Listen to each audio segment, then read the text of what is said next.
Hello everyone, this is Sumit Kumar और इस video में हम लोग बातचीत करेंगे कुछ कॉन्सेप्ट ओरिएंटेड प्रॉब्लम्स जो कि अपकमिंग गेट एग्जाम्स के लिए बहुत हेल्प मिलेगा आपको उसमें, और जो आप जैम का एग्जाम देने जा रहे हैं उसमें भी आपको बहुत ही हेल्प मिलेगा। तो चलिए बिना समय वेस्ट किए उस क्वेश्चंस को देखते हैं और उसमें क्या कॉन्सेप्ट यूज हुआ है उसे देखेंगे और कैसे इन दोनों को मिला के इस क्वेश्चन को हम लोग अप्रोच करेंगे। ओके, चलिए।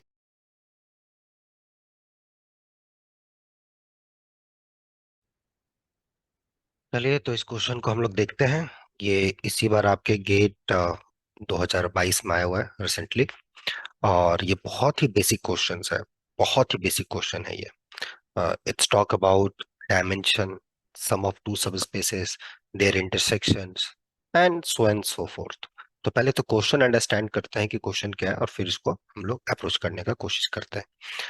ये जो क्वेश्चन है, सो कंसिडर, यहाँ पे बोला कि R3 दे दिया as a vector space. This is the under usual additions, vector addition and scalar multiplication, and they are defining two subspaces W1। क्या है W1 में?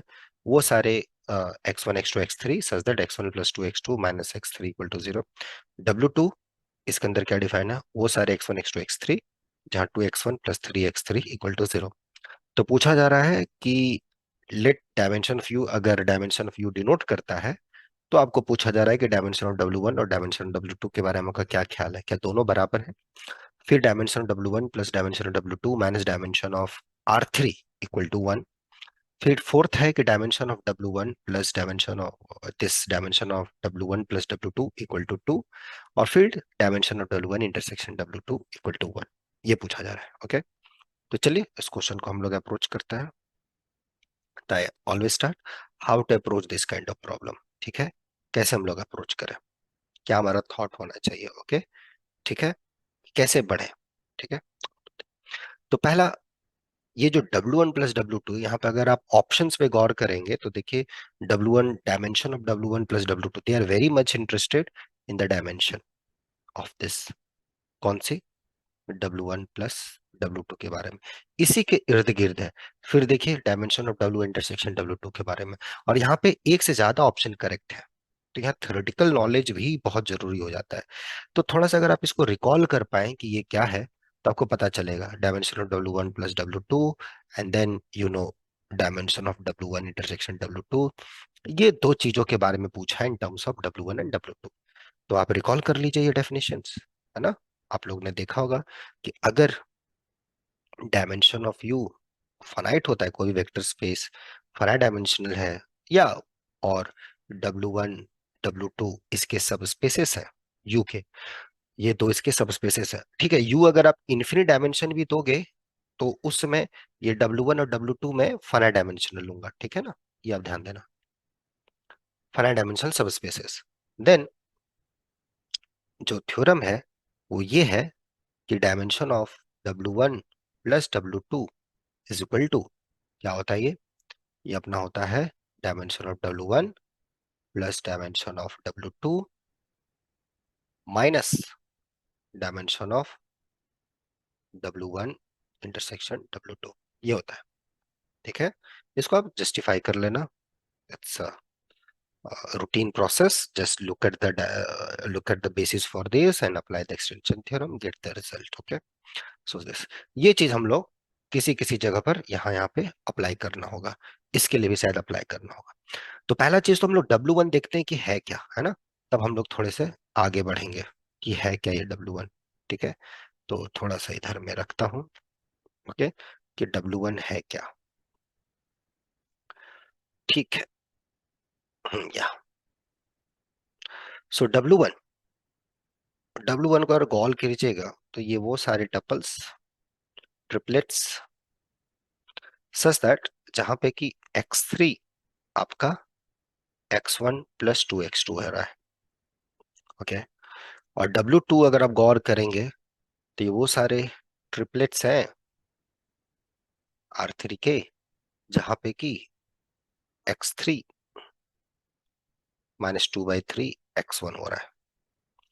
तो इसका मतलब, अगर इसको थोड़ा सा हम लोग ध्यान दें, ये x1, ये x1 x2 कुछ भी हो सकता है, x3 फिक्स हो गया, x1 प्लस 2x2। ठीक है, जहां x1 x2 के पास अपना फ्रीडम है। ओके। W2 में क्या है कि यहाँ x1 कुछ भी, x2 कुछ भी, x3 फिक्स हो गया, x3 आपका फिक्स हो गया, -2/3 x1। ठीक है। तो यहां पे भी आपका x1 और x2 कुछ भी हो सकता है, लेकिन यहां पे जो थर्ड कोऑर्डिनेट है वो फर्स्ट के डायरेक्टली रिलेटेड है, उसको सेकंड कोऑर्डिनेट से कोई लेना देना नहीं है। लेकिन यहां पर जो थर्ड कोऑर्डिनेट है, ये सेकंड कोऑर्डिनेट और फर्स्ट कोऑर्डिनेट दोनों के साथ इसका रिलेशन है। तो डायमेंशन तो ऑफ कोर्स यहां से पता चल गया कि यहाँ पे दो फ्रीडम है तो डायमेंशन आपका दो हो गया, यहाँ पे भी दो फ्रीडम है तो डायमेंशन दो हो गया। तो दोनों के dimension, dimension of W1 equal to dimension of W2 बराबर है। दैट्स ट्रू, नो डाउट, ये ठीक है। अब dimension of W1 plus W2 minus dimension, तो ये दो और ये दो, अपने 4 और -10, कितना आ गया 4 -3 is equal to 1। That's also true, that's correct. ठीक है। अब असली गेम स्टार्ट होगा यहां पर, ये सी ऑप्शन में W1 प्लस W2 का डायमेंशन क्या आएगा। अगर मैं थोड़ा सा मैं आपको ये पूछूं यहां पर कि ये W1 प्लस W2 के बारे में बता सकते हैं अपन लोग कि क्या आएगा नहीं आएगा, इसको ध्यान से देखना, यहां पर आप प्रॉब्लम फंसोगे। ये पहला दो प्रॉब्लम में आपको कोई दिक्कत नहीं, ए बी, कोई भी स्टूडेंट जिसको बेसिक लीनियर अलजेब्रा पढ़ा होगा, डायमेंशंस पढ़े होंगे सब स्पेसेस के, फर्स्ट टू क्वेश्चन का आंसर इजिली हो गया होगा। लेकिन once you come to the third option, यहाँ दिक्कत हो जाएगा कि dimension of W1 plus W2, यहाँ पे जनरली लोगों को प्रॉब्लम हो जाता है, पहले तो W1 प्लस W2 निकालने में दिक्कत हो जाता है। आप देखोगे कुछ नहीं है, ये x1 x2 यहाँ कुछ भी, लेकिन जो W2 का जो अपना, ये जो W2 का जो ये सेकंड कोऑर्डिनेट है -2/3, ये फर्स्ट कोऑर्डिनेट पे डिपेंड कर रहा है, सेकंड कोऑर्डिनेट से इसको कोई लेना देना नहीं यहाँ पर, ये सेकंड कोऑर्डिनेट पे भी निर्भर कर रहा है। तो पहला कोऑर्डिनेट अगर आप 0 दे देते हो, second coordinate as it is 2 times x2 आ जाएगा। तो सेकंड कोऑर्डिनेट जो W1 का जो सेकंड कोऑर्डिनेट होगा, आप चाहो तो यहाँ पर उसको एज इट इज 2 के मल्टीपल में लिख सकते हो third coordinate by giving first coordinate 0। तो थर्ड कोऑर्डिनेट पे भी सेकंड का कोऑर्डिनेट से आ रहे आंसर। तो W1 प्लस W2 करोगे with this point of view R3, क्योंकि पहला कोऑर्डिनेट कुछ भी, दूसरा कोऑर्डिनेट कुछ भी, थर्ड कोऑर्डिनेट भी कुछ भी हो जाएगा, कुछ भी हो जाएगा। बट हाउ, ये तो मैंने एक आपको वेग तरीके से बताया है ना, मैंने आपको एक वेग तरीके से बताया कि इसको आप ऐसे कर सकते हो। ठीक है। लेकिन क्यों, मेरा क्वेश्चन है कि वाई, ठीक है, ऐसा क्यों हुआ, ऐसा क्यों हुआ। ओके। तो ये W1 plus W3 equal to R3। आओ, जैसे कि आप इसके अंदर ये देखो, पहले आप ये प्रूफ करो कि E1 और E2 ये दोनों के सम में है।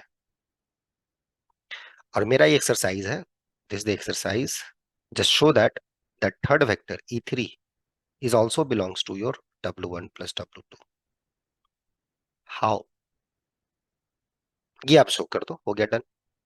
क्योंकि R3 के तीन जो लीनियर इंडिपेंडेंट बेसिक वेक्टर्स हैं, E1 E2 E3, E1 E2 तो आपको दिख ही रहा है ना, E1 E2 तो आपको दिख ही रहा है, E3 भी आ जाएगा। बट हाउ, ये चीज को थोड़ा सा आपको ध्यान देना है। That's fine। ठीक है। क्योंकि पहला दो पे चॉइस था तो वो सम एज इट इज मेंटेन हुआ, थर्ड में दिक्कत था और थर्ड आपका फर्स्ट वाले से मैनेज हो गया। That's that's way you can do, or here you can also do so this, so W1 plus W3 equal to this, so this is wrong, t wrong है, यहाँ 3 होना चाहिए, so correct option is 3, so this W1 intersection W2। अब W1 intersection W2 पूछ दिया, ये formula आप लगा दो, ये दो, ये दो और ये अपना 3 है, तो ये कितना आ गया 4 -3 which is equal to 1 1। So that's the correct answer. तो यही एक यहाँ का नॉन ट्रिवियल क्वेश्चन था, this was the non trivial problem. ठीक है, ये आपका नॉन ट्रिवियल प्रॉब्लम था। इस क्वेश्चंस को कैसे जाके अपन लोग को, हम लोग को अप्रोच करना है, that was the non trivial problem. अब इसी को आपको देखना है कि इसको और आप कितने अच्छे तरीके से W1 plus W2 equal to R3 आप प्रूफ कर पाते हो। जस्ट गो थ्रू, मैंने काफी हिंट दिया है, इसको कैच करके प्रूफ करके देखो, और दिक्कत हो तो बताना, फिर हम लोग आगे डिस्कस करेंगे। तो नेक्स्ट वीडियो में फिर हम लोग मूव करेंगे, बाकी लोग जो भी दिक्कत हो आप कांटेक्ट कर सकते हो, सारी कुछ डिटेलिंग आपको दी गई है। मिलते हैं हम लोग बहुत ही जल्द नेक्स्ट वीडियो में। तब तक आप लोग इसी प्रिपेयर रहिए और आराम से रहिए, रिलैक्स कीजिए, ज्यादा टेंशन लेने की जरूरत है नहीं। जो होगा अच्छा ही होगा आपके लाइफ में। बस अपना मेहनत करते जाइए, 100% अपना देते जाइए। बाकी चीजों के बारे में आपको सोचने की जरूरत है नहीं। Okay, take care.